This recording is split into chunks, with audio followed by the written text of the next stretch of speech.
미라클 모닝 애청자 여러분 안녕하십니까? 수목 로마서 루티드 로마서의 뿌리를 내려라 시간입니다.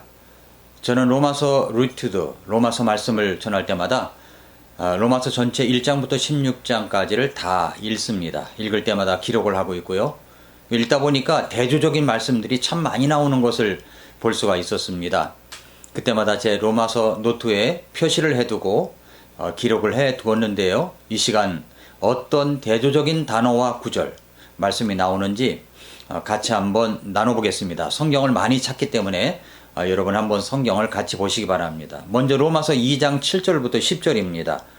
참고 꾸준히 잘 행함으로 영광과 존귀와 죽지 아니함을 구하는 자들에게는 영원한 생명으로 갚으시고 논쟁하기 좋아하며 진리에 순종하지 아니하고 불의에 순종하는 자들에게는 경노와 진노로 갚으시리라 라고 했습니다. 여기 대조적인 단어가 나오죠. 꾸준히 참고 꾸준히 잘 행하는 사람, 이런 사람은 영광과 존귀와 죽지 아니함을 구하는 자들에게는 영원한 생명이 있지만 논쟁하기 좋아하며 진리에 순종하지 아니하고 불의에 순종하는 사람, 이렇게 나옵니다.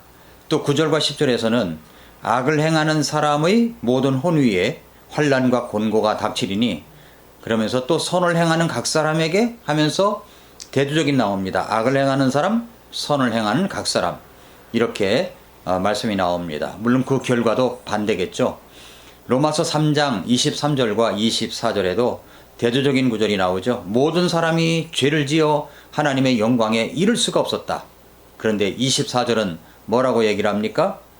그리스도 예수님 안에 있는 구속을 통해 은혜로 값없이 의롭게 되었다. 이렇게 대조적인 말씀이 나옵니다.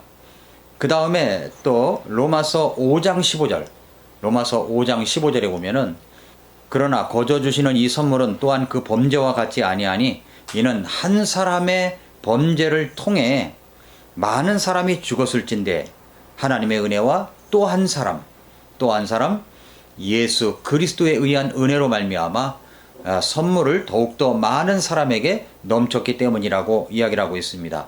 여기에 한 사람, 대조적인 한 사람이 나오죠. 그리고 5장 17절에 보면은 마찬가지로 한 사람의 범죄로 말미암아 사망이 한 사람을 통하여 군림하였고 은혜와 의의 선물을 넘치게 받는 자들은 한 사람 예수 그리스도를 통하여 더욱더 생명 안에서 군림한다. 이렇게 또 반대되는 이야기가 나옵니다. 또 5장 18절과 19절에 보면은 그러므로 한 사람의 범죄로 말미암아 모든 사람이 정죄에 이르고 또 한 사람 의로 말미암아 거저 주시는 선물이 모든 사람에게 임하여 생명의 칭의에 이르렀다. 이렇게 한 사람의 불순종, 한 사람의 순종, 이렇게 이제 대조적인 말씀이 나옵니다. 이 로마서에서만 이렇게 반대로 대조적인 모습이 나오는 것입니다. 그뿐만이 아닙니다. 계속 한번 보겠습니다. 5장 21절에 보면은 이것은 죄가 군림하여 사망에 이르게 한 것 같이, 또 뭐라고 그랬어요? 은혜도 의를 통해 군림하여, 여기에 죄가 군림하고 또 은혜가 의를 통해 군림하고, 이렇게 두 가지의 대조적인 이야기와 결과에 대해서 말씀을 하고 있습니다. 또 6장으로 넘어가면은 6장 13절에 보면은 또한 너희 지체를 불의의 도구로 죄에게 내주지 말며, 우리 자신을 어떻게 하라고 그래요? 우리 자신을 죽은 자들로부터 살아난 자로서 하나님께 드리고 너희 지체를 의의 도구로 하나님께 드리라. 불의의 도구, 의의 도구. 이게 쓰임 받는 것이 각각 반대입니다. 여러분은 어떤 도구로 하나님 앞에 드리고 있습니까? 14절 15절에 보면은 너희가 율법 아래 있지 아니하고 은혜 아래 있으므로, 율법 아래 은혜 아래, 불법 아래 은혜 아래, 이렇게 또 이야기하는 것을 이 말씀을 통해서 볼 수가 있습니다. 또 넘어갑니다. 6장 16절에 보면은 너희 자신을 누구에게 종으로 내주어 순종하게 하면 너희가 그 순종하는 그 사람의 종이 되는 줄을 너희가 알지 못하느냐? 그러면서 죄의 종으로 사망에 이르고 또 혹은 순종의 종으로 의에 이른다. 죄의 종입니까? 순종의 종입니까? 둘 중에 하나입니다. 우리는 둘 중에 하나예요. 6장 19절에 보니까 너희의 육신이 연약함으로 내가 사람들의 관례대로 말하노니 전에 너희가 너희 지체를 부정함과 불법에게 종으로 내주어 불법에 이른 것 같이 이제는 너희 지체를 의에게 종으로 내주어 거룩함에 이르렀다. 불법의 종, 의의 종 이렇게 나누고요. 또 7장 25절에 보면은 예수 그리스도 우리 주를 통하여 내가 하나님께 감사하노라. 그런즉 이와 같이 내 자신이 생각으로는 하나님의 법을, 우리가 생각할 때는 하나님의 법을 섬겨요. 그런데 육신으로는 죄의 법을 섬깁니다. 생각은 하나님인데 내 몸은 어디를 따라가냐면 죄의 법을 따라갑니다. 이렇게 대조적인 모습이 나와 있습니다. 자, 그 다음에 이제 8장으로 넘어가 보겠습니다. 8장까지만 보겠습니다. 8장으로 넘어가면 또 대조적인 말씀들이 많이 나오는데 8장 1절에 보면은 그러므로 이제 그리스도 예수님 안 있는 자들에게는 정죄함이 없나니 그들은 육신을 따라 걷지 아니하고 성령을 따라 걷느니라. 그러니까 이 말씀에도 육신을 따라 걷는 사람, 성령을 따라 걷는 사람 두 가지 말씀이 나오죠. 나는 둘 중에 하나입니다. 육신을 따라 걷고 있느냐, 성령을 따라 걷고 있느냐. 무엇을 따라 걷고 계십니까?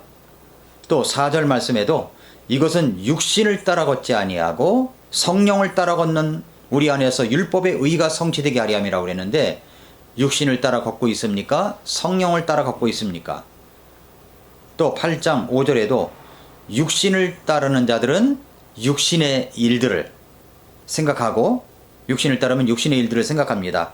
성령을 따르는 자들은 성령의 일들을 생각한다. 두 가지 대조적이죠? 여러분은 무슨 생각을 하시면서 살아가고 있습니까? 누구를 따르느냐가 그 생각을 갖게 합니다. 또 8장 6절 7절에 보면은 육신적으로 생각하는 것은 사망, 영적으로 생각하는 것은 생명과 평안. 육신적인 생각은 하나님의 법에 복종하지 아니하게 하고 그리할 수도 없다. 하나님과 원수가 된다. 그렇다면 여러분은 육신적으로 생각하십니까? 영적으로 생각하십니까? 둘 중에 하나예요. 육신적 생각, 영적 생각. 또 8장 13절에 보면은 너희가 육신을 따라 살면 죽을 것이로되, 육신을 따라 산 결과가 나오죠. 죽을 것이로되 성령을 통해 몸의 행실을 죽이면 살리라. 나는 육신을 따라 삽니까? 성령을 따라 삽니까? 결과는 확연하게 완전히 대조적입니다. 8장 14절과 15절에 보니까 하나님의 영에 의해 인도를 받는 자들은 다 하나님의 아들들이니 너희는 다시 두려움에 이르는 속박의 영을 받지 아니하고 양자 삼으시는 영을 받았느니라. 속박의 영을 받고 있습니까? 양자 삼으시는 영의 지배를 받고 있습니까? 제가 이렇게 길게 로마서의 대조적인 그런 말씀과 구절과 단어들을 이야기한 것은 오늘 본문 말씀이 로마서 1장 17절과 18절인데 이 말씀 때문입니다. 이 말씀도 대조적인 말씀이기 때문입니다. 자, 그러면 여기서 이게 살펴볼 때 우리는 17절의 사람이 있고 18절의 사람이 있습니다. 한번 말씀을 보실까요? 17절에 보면은 복음에는 하나님의 의가 믿음에서 믿음까지 계시되어 있나니 이것은 기록된 바 의인은 믿음으로 살리라 함과 같으니라 라고 했습니다.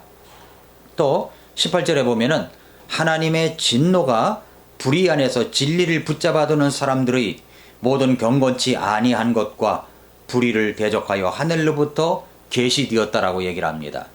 그러니까 17절은 복음 때문에 의인은 믿음으로 산다는 말씀이고 믿음으로 의롭게 되었다는 말씀입니다.